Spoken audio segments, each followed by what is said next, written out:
Hey, this is Eb here, just showing off another guitar. This one's pretty cool. This is one that a lot of people are looking for. It is, I believe, a 1942 or 43 Banner Southern Jumbo. This is the real deal. It's super clean. The original owner bought it during World War II when they were in the service. There's a really cool Marine Corps stickers on the case that I'll show in just a minute. But the cool thing about the wartime with Gibson is anything goes. Every batch will be a little bit different. There was a shortage of supply because of the war effort.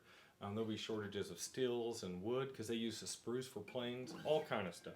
So probably lots of importing and exporting issues, plus they were working for the war effort as well, so they had I guess some limited capacity to build. So this one, this is probably the first or second year they would have come out with this particular model, similar to the J45, except for it has some extra appointments, like these extra little lines of purfling here, extra purfling inside the binding there. Of course, these parallelogram inlays and whatnot. Oh, and it has purfling on the back. Super cool. Is what's neat about these early ones. The later ones that I'm most common to seeing, they have a mother of toilet seat, a fake celluloid mother of pearl that turns amber over time. But these is the real deal on these first few years.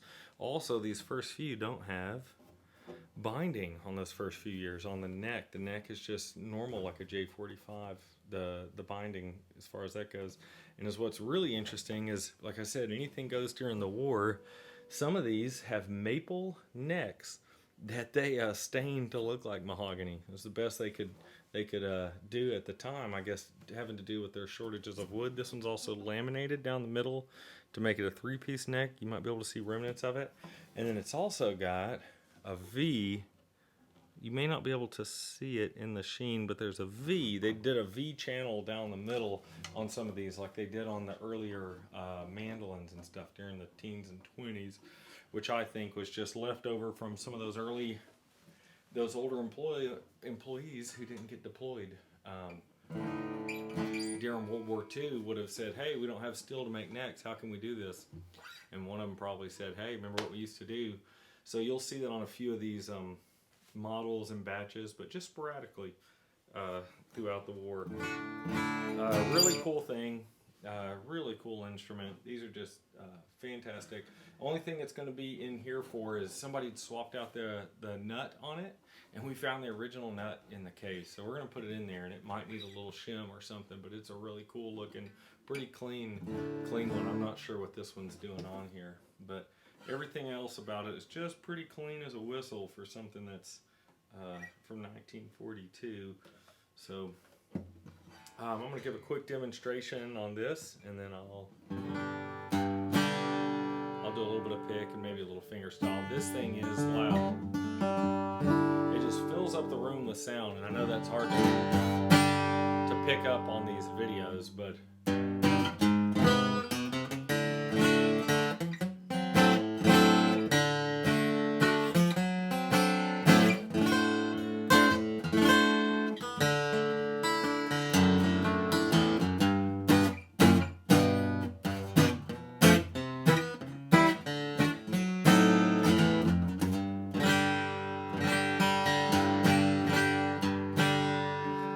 big old beefy sounding thing, and this spectacular instrument all around. I'm going to show you just for fun. I happen to have mine here in the shop.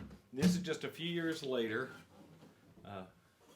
See a few differences there. Like I was saying, see how this one has binding on the neck. This one just has just the fingerboard, and this one has that kind of amber celluloid, and this one has the real deal.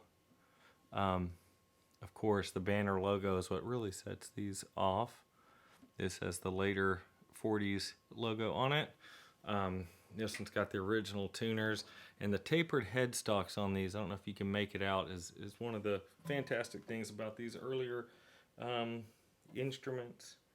I think that's pretty much it for I wanted to show you on this guy. So Hope you enjoyed it. If you did, go ahead down to the bottom. There's a little thumbs up logo. Click on that and like it, and that'll let other people see it.